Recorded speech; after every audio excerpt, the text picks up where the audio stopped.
pendengar, balik lagi di podcast Max. Gue Jennifer Viana. Dan gue Grace Angelia. Jadi di sini kita mau ngebahas tentang sesuatu ya Jen.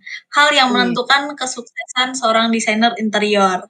Nah, terus di sini kita juga bakal ngebahas apa aja sih yang bisa kita lakuin buat ngeraih kesuksesan itu. Iya bener, udah bisa dilihat lah ya Jel, tema kita hari ini itu tentang penentu kesuksesan seorang desainer interior.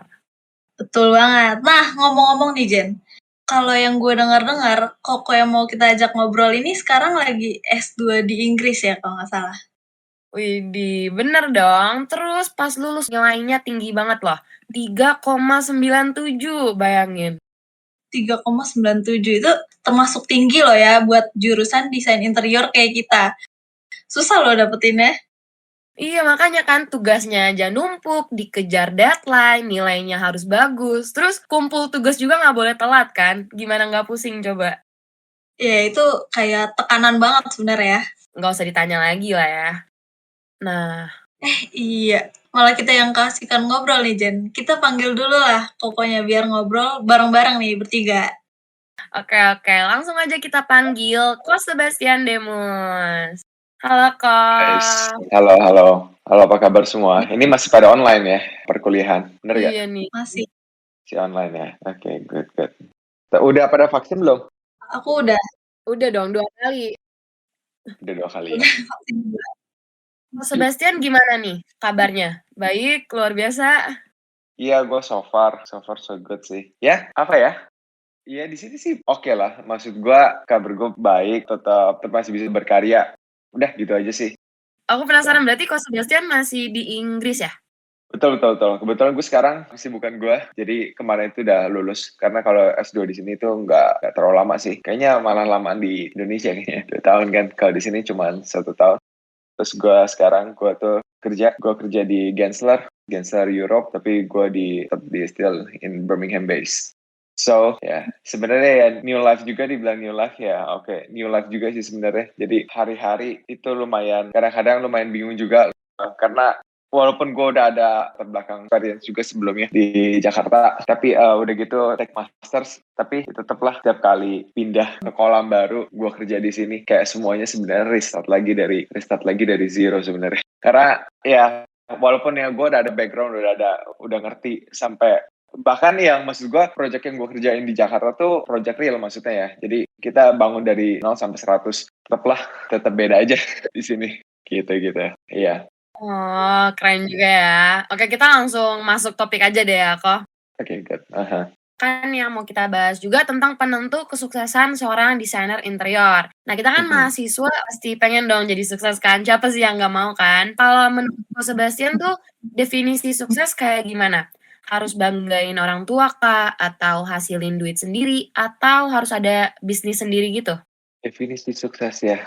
Definisi sukses itu menurut gue sendiri adalah menjadi versi terbaik dari diri lo sendiri. Dan kita tuh, ini dari sisi sebagai manusia ya, nanti abis ini gue bakalan coba ngeliat dari sisi seorang desainer. Kalau gue dari sisi gue sebagai manusia sendiri tuh, gue tuh setiap hari tuh, tiap kali gue bangun tidur ya, kayak 1 jam yang lalu gue baru bangun juga sebenarnya. Jadi, itu tuh gue selalu mikir, gue tuh harus jadi lebih baik dari yang kemarin ya. Kita setiap hari ya, it's a human nature lah ya, maksudnya setiap hari kita pasti melakukan kesalahan. Gue tuh melakukan error tuh juga beribu-ribu, itu udah setiap hari gue juga pasti akan melakukan kesalahan gitu loh sebenarnya. Jadi coba setiap pagi atau nggak setiap malam itu gue sih ngerefleksin diri sendiri aja, dan bagaimana caranya untuk menjadi versi yang lebih baik. Gue pasti idola lah sebenarnya, pastilah ya. Setiap manusia, oke, kita yang jadi seperti ini, walaupun kita nggak bisa bakalan jadi 100% jadi seperti dia, tapi seenggaknya dengan melihat dia kita memiliki motivasi dan kita bisa menjadi versi terbaik dari diri kita sendiri gitu. Dan kalau menurut gue bagaimana seorang desainer itu bisa menjadi desainer yang baik ya, karena kita tuh ngedesain bukan cuma bagus-bagusan, bukan cuma buat kamarnya jadi cantik nih, oh ruangannya jadi cantik nih gitu ya. Gue tuh sebenarnya kurang setuju sih. Terus dulu nih ada sempat yang ngasih tau gue kayak gini, oh lu interior katanya, oh gampang dong, cuman copy paste doang. Gue masih inget tuh sampai sekarang. Kata-kata itu sebenarnya menyakitkan gue sih sebenarnya ya. Apalagi mungkin ya kalau didengar sama sebenarnya orang, the true star designer probably ya. Gue nggak ngomong truly designer, semua orang pasti menjadi desainer beneran sebentar.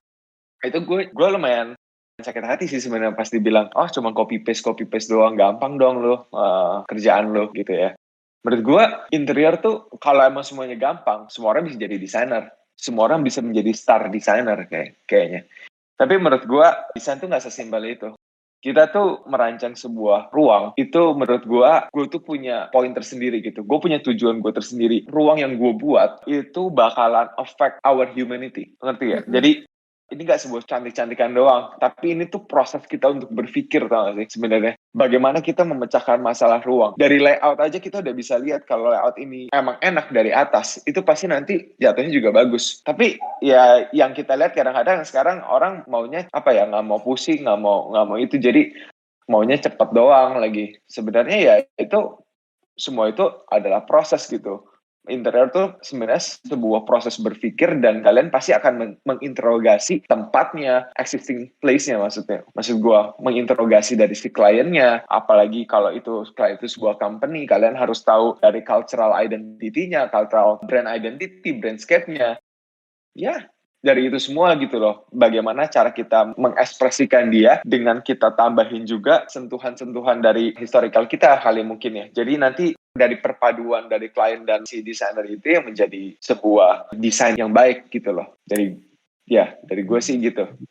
Jadi sukses menurut Ko Sebastian tuh intinya lebih ke versi terbaik dari diri kita sendiri ya, dan Betul. selalu refleksi diri sendiri gitu. Betul. Oke, terus aku mau nanya nih, untuk mencapai kesuksesan kan pasti harus dimulai dari diri kita sendiri ya. Menurut Ko Sebastian, sukses itu menjadi versi terbaik diri sendiri tuh. Terus ada nggak sih personality yang bisa ngebantu kita buat ngeraih kesuksesan tersebut? Personality yang kayak gimana tuh kok? Personality ya, mungkin kalau gue ingat-ingat tuh, gue dulu di zaman gue kuliah, gue tuh ingat kayak gini. Jadi gue tuh mungkin belajar nggak cepat. Gue tuh mungkin nggak secepat orang-orang. Teman-teman gue apalagi ya, yang dulu di kuliah. Gue tuh nggak secepat itu.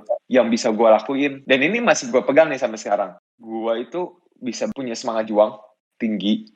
Oh ya, walaupun mungkin gue belum susah sama, cuman maksud gue ini tuh bisa jadi salah satu tips lah ya. Maksudnya punya semangat daya juang yang tinggi sama bekerja keras. Ya, of course, kita harus bekerja smart juga. Cuman tanpa kerja keras kayaknya menurut gua itu mustahil juga. Jadi semangat juang yang tinggi sama bekerja keras menurut gua itu penting. Kalau gua refleksiin lagi ya, dulu temen-temen gua kalau udah selesai, gue tuh pasti belum selesai. Dan menurut gua ya itu, balik lagi. Kalau di interior tuh menjadi versi terbaik diri lu sendiri. Gue tuh nggak mau ngeliat gini loh. Kalau dulu misalnya, lu inget banget ya sih kalau misalnya kita dikasih tugas, pasti ada briefnya dong. Ini. Kalau lu bisa jadi versi terbaik diri lu sendiri, yang which is lebih baik dari brief itu, ya why not gitu loh. This is design. Anyway, there is no right, there is no wrong. Jadi kasih yang terbaik. Kalau lu kerja sungguh-sungguh, ya anyway, baik lagi, ini tuh buat portfolio lu juga lagi. Jadi ya why not gitu loh menurut gue. Apalagi nanti lu kalau lu kerja di kantor, ini kan buat kantor. Tapi ya baik lagi, sebenarnya itu juga portfolio lu juga gitu. Jadi ya apa yang gue kerjain di kuliah dari kuliah sampai sekarang itu sebenarnya sama. Jadi gue tuh akan ngasih yang terbaik dari versi gue gitu. Jadi ya hopefully it will be much better than what I saw in the brief. Ya itu sih. Jadi kita kasih aja yang maksimum. Gue tuh dulu inget banget soalnya kalau teman-teman gue pas di kampus, lu udah ngerjain ini belum? Udah ngerjain potongannya belum? 2 kan? Sorry, gue bikinnya kayaknya 4 atau 5. Kalau lu nggak bikin 4 atau 5, ya oke. Sebenarnya truly ya, to be honest, kalau misalnya kita kerja di lapangan ya, semakin sedikit informasi yang kalian kasih ke orang lapangan, itu bumerang buat kalian. Karena kenapa? Karena di sana pasti salah nanti. Di detail sini salah, di detail sana salah. Potongan A sama potongan B nanti pasti nggak nyambung. Karena kalian nggak ngasih potongan A misalnya. Ini sebenarnya logik aja ya, ruangan ini misalnya ada 4. Ruangannya kotak, berarti ada 4 sisi. Misalnya kalian dari 4 sisi kalian cuma ngasih 1, kalau sampai di lapangan berantakan, yang salah siapa?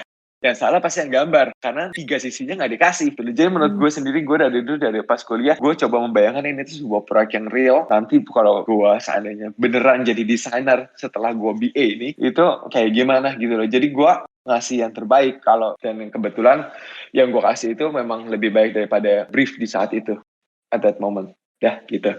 Wah, keren sih ya. Ini bisa kita terapin sekarang juga loh, Pang. Bisa, Ya kan, Jel? bisa. Jadi Gitu.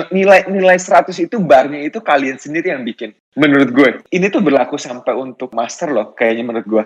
Oke, kalau rata-rata kaliannya di sini, kalau kalian mau jadi nomor 1, berarti kalian harus lebih tinggi daripada bar itu dong sebenarnya. Dan ini kan bukan matematik, bukan 1 tambah 1 sama dengan 2, kalau kalian tambahin 1, 3 itu salah pasti. Kalau kita potongan 2, kalian kasih potongan 10, kalian pasti lebih komplit. Dan ya itu, jadi 100 itu sebenarnya kalian sendiri yang ciptain, karena ini tuh desain dan gak ada batasan, apalagi nanti kalau setelah kalian lulus. Bahkan mungkin gak ada brief kalau kalian kompetisi, mungkin briefnya lebih sedikit, jadi orang-orang pasti lebih berkreasi.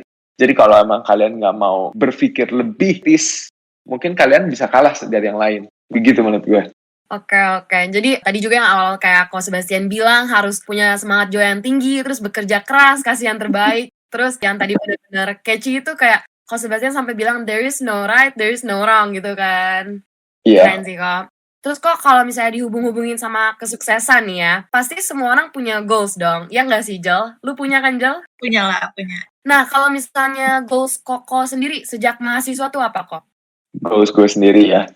Goals gue sendiri itu gue bisa menghasilkan sebuah karya yang bisa menghasilkan karya ya which is interior ya, sesuai bidang gue, yang emang bisa dinikmatin sama orang banyak dan ya sama si owner itu sendiri gitu. Jadi ya kebetulan itu mimpi gue yang pertama kayaknya. Dan mimpi gue yang kedua itu adalah gue bisa bekerja dengan orang-orang internasional. Akhirnya mimpi itu baru tercapai sekarang. Gitu sih menurut gue. Gak berubah dari Koko mahasiswa sampai sekarang ya? Enggak, itu karena waktu itu gue dengar sih dari salah satu dosen soalnya. Saya tuh dulu kerja di Bali. Dulu saya sempat kerja di Bali. Itu seru loh katanya, dia bilang kalian tuh ketemu sama banyak orang, dan kebetulan Bali itu kan tourist destination ya. Jadi pasti yang nggak tahu deh, waktu itu dosen itu mungkin punya klien atau salah satu timnya mungkin juga banyak dari transfer dari negara lain ya. Jadi internasional. Jadi dengar dari cerita dia itu dulu kayak gitu. Jadi gue itu masih kebayang-bayang sebenarnya sampai sekarang gitu loh. Nah ya, jadi itu mimpi gue. Dan ya begitu dulu awal-awal pas masih orientasi di Untar, awal begitu masuk kampus, kan dulu ada, bukan senior ya, beberapa alumni yang mempresentasikan sebuah ruangannya yang benar-benar real design, tau gak? Nah itu jadi motivasi gue juga sampai sekarang. Jadi kayaknya ada 2 dream sih gitu. Berarti yang tadi 2 itu ya kok. Emang kalau yang 2 tadi berarti berdasarkan pengalaman juga ya kok? Ya, karena udah terrealisasi. Dapetnya tadi kalau nggak salah dari dosen ya? Betul, yang internasional itu dari dosen. Sama satu lagi yang menciptakan karya yang bisa dinikmatin orang lain, which is maksudnya bener-bener udah jadi gitu ya. Proyek yang real, bukan cuma render. Real, itu ya itu dari dulu. Kakak-kakak mahasiswa zaman dulu. Ya nggak zaman dulu sih, mungkin sekarang mereka kayaknya juga udah jadi senior designer kayak. Dari mereka semua gue juga ngeliat, wah keren banget nih, kayaknya bisa sampai jadi bisa presentasi di depan orang. Ya, gitu. Oh iya, aku juga pengen nanya nih. Pasti Koko kan udah pernah dong ngalamin yang namanya permasalahan di dunia kerja, makanya bisa di titik sampai sekarang ini nih. Nah, ada nggak sih pengalaman yang memorable banget dan Koko yakin pengalaman itu tuh yang bisa ngebuat Koko kayak sekarang? Ada nggak kok? Oke, ada. Sebenarnya banyak nih, gue cerita beberapa ya. Jadi waktu itu nih dulu, ya sebenarnya tadi tuh udah disebutin juga tuh, katanya gue lulusan tertinggi ya. Tapi ya itu tuh lulusan tertinggi itu sebenarnya orang-orang tuh ngeliat itu sebenarnya sebuah yang membanggakan. Menurut gue itu tekanan yang paling besar di dalam hidup gue setelah gue lulus. Karena apa? Karena ekspektasi dari semua orang ketika ngeliat kalau ditanya nilai lu berapa gitu loh, gitu gue harus jawab berapa ya. Kalau gue tuh sempat mikir gitu, kalau misalnya apa gue mendingan gue bohong aja ya, jangan ngomong 3,97 nih, karena ini kayak bumerang banget nih buat gue. Ini tuh tekanan pressure-nya gede banget gitu loh. Sedangkan gue tuh di saat itu tuh gue belum ngerti apa-apa. Oke, AutoCAD 3D Max itu gue emang bisa gitu loh. Max tuh gue bisa ngerender yang dengan quality yang ya untuk sebuah graduate, menurut gue skill gue nggak jelek-jelek amat lah buat Max. Ya say thank you juga nih sebenarnya buat dulu gue tuh belajarnya 3D Max tuh ini gue cut di tengah-tengah. Gue tuh dulu 3D Max gue belajarnya terus dari gue internship. Dari gue nggak bisa 3D Max, bener-bener nggak pernah buka gue 3D Max. sampai render itu ya cukup good untuk presentation quality lah. Bahkan kayaknya kalau buat BA kayaknya udah di atas rata-rata, karena dulu gue tuh belajarnya Revit dulu tuh. Udah begitu Revit ternyata nggak begitu cocok pas di tempat internship. Dan walaupun gue balik lagi ke Revit, gue harus balik lagi. Jadi gila banget, ini agak muter-muter kepala gue. Jadi ya gue emang bisa ngerender, gue emang bisa AutoCAD. Oke lah, line kayak gitu-gitu bisa, walaupun sebenarnya semuanya kayak exploit sih sebenarnya. AutoCAD gue itu waktu itu aduh nggak ada blok, nggak ada, aduh pokoknya kacau balau lah. Tapi seenggaknya gue bisa lah AutoCAD 3,97, jadi tekanan besar. Udah gitu gue sempat ada satu dream job waktu itu. Gue di interview tapi gue nggak, waduh lumayan frustrasi juga sebenarnya. Inisialnya W, inisial pertamanya W, abis itu A. Itu dream job gue gitu lah. Abis itu gue nggak dapat karena gue waktu itu nervous ya. Abis itu dia juga tanya gue waktu itu, nilai kamu berapa? Gitu gue jawabnya kayak ya gue jawab dengan nilai sesungguhnya, tapi gue juga nggak pede gitu. Jadi ini menurut dia mungkin weird banget kali ini orang ya, aneh banget sih lo kayaknya. Kayaknya kayak orang-orang nerd gitu kali, mungkin dia mikirnya udah kayaknya nggak cocok nih kamu. Ya udahlah, akhirnya ya udah gue nggak dapat. Begitu gue dapat kerjaan pindah ke kantor lain, nggak bertahan begitu lama juga, nggak begitu suka dengan posisinya. Habis itu gue pindah ke kantor. Oke lah, di sini gue bisa belajar banyak. Gue ngerjain semuanya dari 0 sampai 100 sampai proyek itu jadi. Dan tapi gue sadar dengan nilai gue yang begitu tinggi, sebenarnya di kantor nih nggak ada apa-apanya. Gue lumayan tertekan juga, kayak waktu itu lumayan stres juga. Di kampus dulu gue tuh bisa, semuanya tuh bisa cepat segala macam, tapi begitu pas di kantor, oh beda ya. Gue tuh harus ngikutin caranya mereka, gue tuh harus follow rulesnya mereka, dan gue harus, sebelum gue bisa ke klien, gue tuh harus bisa tembus dulu ke bos gue ini. Kalau bos gue ini mental balik, berarti pasti gue bakal revisi lagi. Dan begitu gue ngeliat di lapangan dengan paper yang benar-benar gue gambar, itu ternyata gila ya. Itu begitu berpengaruhnya 2 cm itu di gambar gue, atau enggak 5 mili di gambar gue, itu sebegitu ngaruhnya ternyata di lapangan. Dan itu lumayan stres juga sih.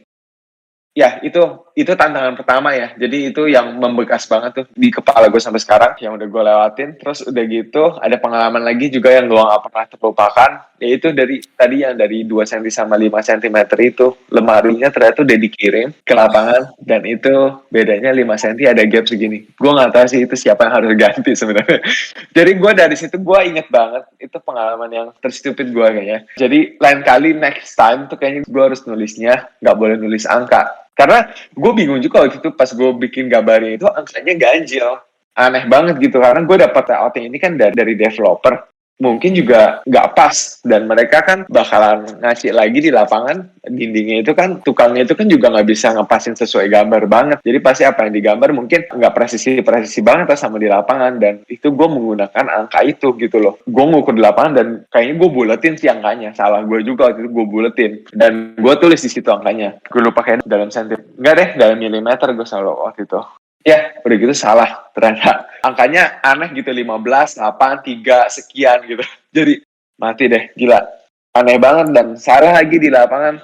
Udah gitu ya udah, semenjak dari itu gue inget kalau yang gue tulis dimensinya itu harus ngukur lagi di lapangan atau sesuai di lapangan. Ya itu harus dikasih keterangan kayak gitu. Jadi ya itu pengalaman kayaknya terrible banget menurut gue.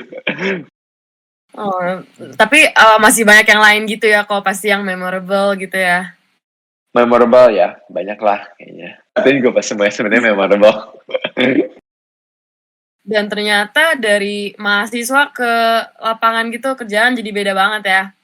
Terus kok ngomong-ngomong soal pengalaman nih, menurut Koko ada nggak sih pengalaman yang penting yang harus kita laluin gitu sama mahasiswa-mahasiswi supaya bisa sukses ke depannya nih kayak Koko? Pengalaman yang kalian harus lewati ya. Kalau nanti, aku nggak tahu ya di DKV gimana. Kalau buat dari interior, kalau kalian nanti ada experience untuk membuat furniture dengan real furniture, nanti aku lupa sih di furniture berapa, kayaknya di furniture 3 deh kalau nggak salah, desain furniture 3 ya. Kalian kalau nggak salah, kalau masih ada ya, itu kan nanti bakalan bikin scale furniture 1:1. Dan itu tuh itu pengalaman itu menurutku bagus, karena kalian bisa kenalan dengan si pembuat furniture itu, dan kalian bisa, seenggaknya itu kalian bisa ke lapangan pertama tuh dari situ. Karena waktu pas gue bikin, gue tuh sampai kayak seminggu 2 kali ke workshop untuk ngeliat si proses dari furniture itu. Dan waktu itu gue harus mendokumentasikan juga. Dan di situ gue tanya-tanya banget sama tukangnya. Dan gue masih temenan sama tukangnya sampai hari ini. Itu pengalaman itu bagus sih menurut gue. Jadi kalian bisa punya koneksi dan kalian ngerti banget. Mungkin nggak langsung menguasai semuanya, tapi seenggaknya kalian ngerti jauh lebih dalam dari sekedar buku yang kalian baca. Kayak gitu. Terus kalau ada kayak event atau expo ya, event-event arsitektur atau interior, atau kayak ada material-material expo gitu, kalian menurutku itu kesempatan yang bagus sih yang bisa kalian laluin untuk ini. Karena nanti kedepannya berguna. Itu lumayan berguna. Karena itu wawasan, itu kayak kamus menurut gue.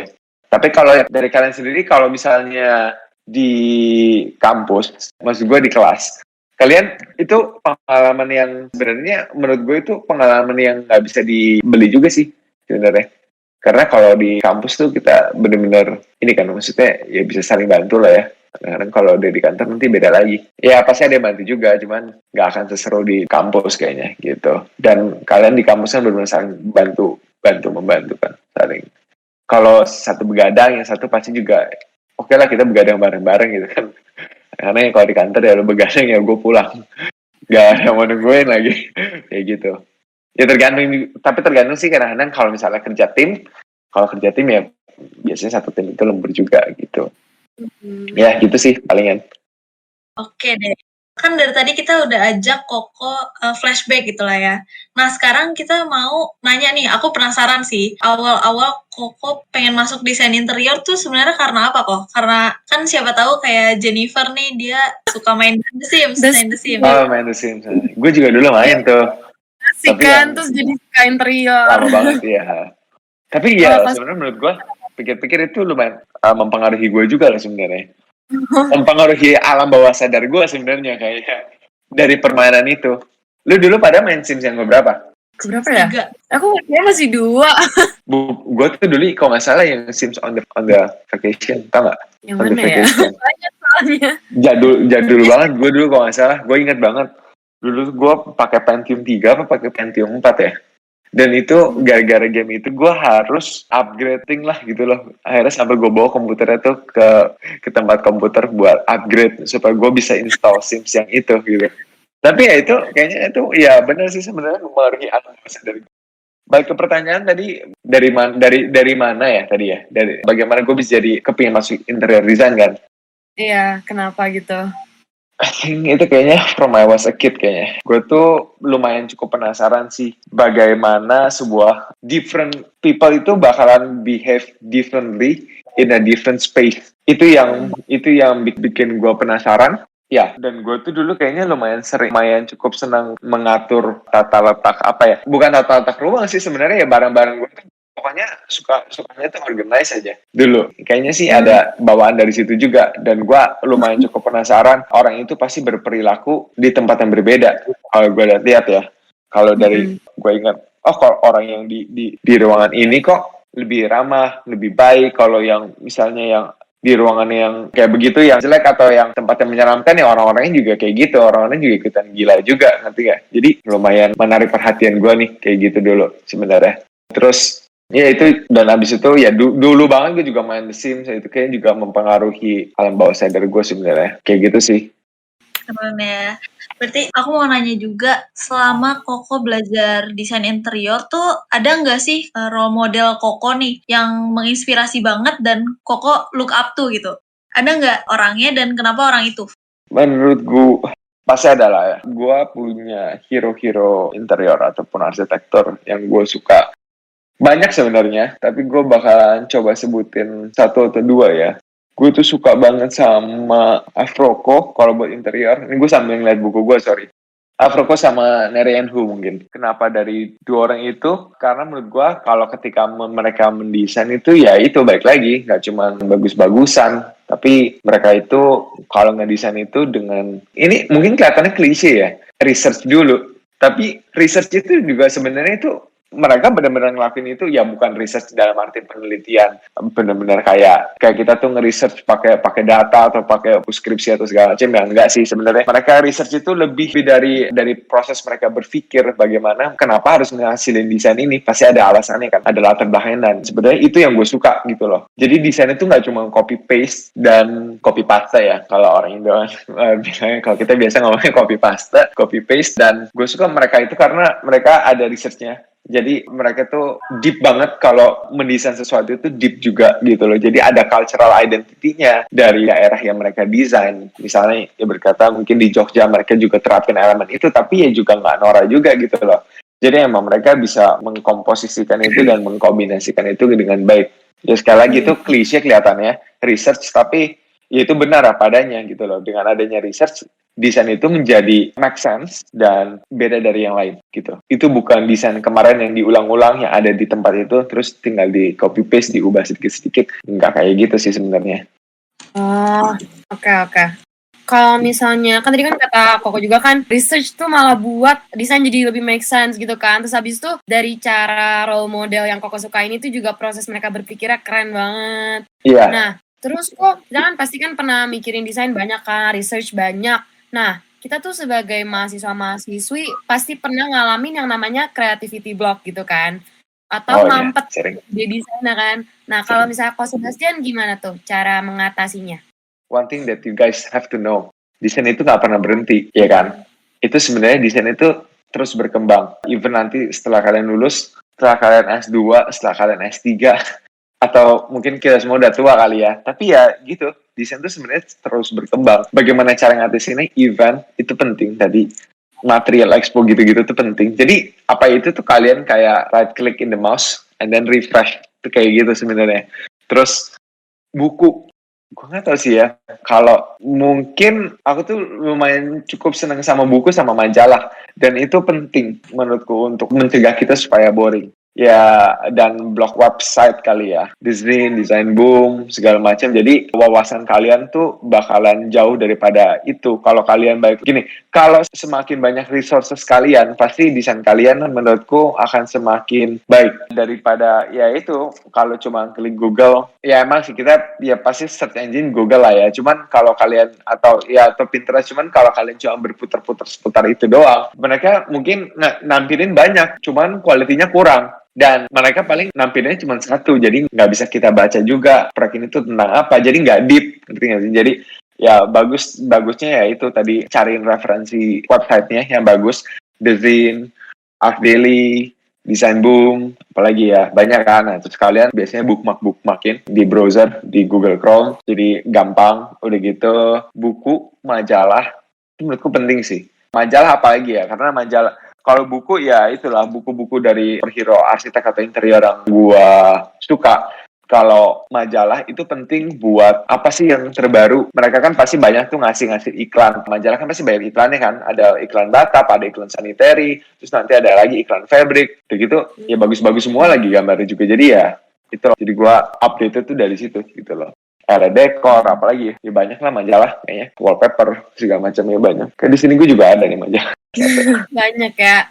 Berarti emang ya bukan cuman Pinterest doang atau bukan cuman Google asal gitu ya. Harus tetap bisa baca-baca ya kok, tetap cuman digital semua gitu ya. Tetap harus cari yang buku-buku manual. Beda loh soalnya apa yang gua temuin di magazine. Karena kalau di magazine begitu kita buka sedikit pasti dia udah ada iklan, dan iklan ini kebetulan kayak gua agak sulit kalau gua mau cari di website juga karena gua nggak tahu juga keywordnya apa gitu loh. Jadi ya kan, kalau kita mau cari tahu di internet, kebanyakan ya harus tahu keywordnya dulu. Kalau semakin spesifik keywordnya kan pasti nanti dapat ya itu. Jadi gue dapat keywordnya juga dari majalah gitu loh. Jadi ya ini yang bikin gue update terus, ini bikin gue semangat kali ya. Kalau udah bosan, ya gue juga kadang-kadang pasti juga ada jenuhnya juga ada lah ya. Itu human nature lah. Kadang-kadang pasti kita aduh capek nih kayaknya idenya nggak keluar. Ya pas gue buka lagi kayak gini, oh iya ya, kenapa nggak kayak gini? Kepikiran gitu. Jadi dengan ini tuh gue kepikiran, begitu juga ada keywords baru. Terus ya itulah, ya gue bisa ngeliat detail-detail dari yang mereka bikin, gitu aja. Widih, banyak banget ya Jen, ternyata ilmu yang bisa kita dapat dari ngobrol-ngobrol bareng Ko Sebastian ini. Iya, terus tadi kita juga belajar sukses itu sebenarnya menjadi versi terbaik dari diri kita sendiri. Terus ada juga tadi kan Coach Sebastian bilang dari sisi sebagai manusia, kita harus berpikir menjadi lebih baik dari yang kemarin gitu kan. Terus harus punya semangat juang yang tinggi. Terus sebagai desainer juga, jangan cuma pengen bagus-bagusnya aja gitu.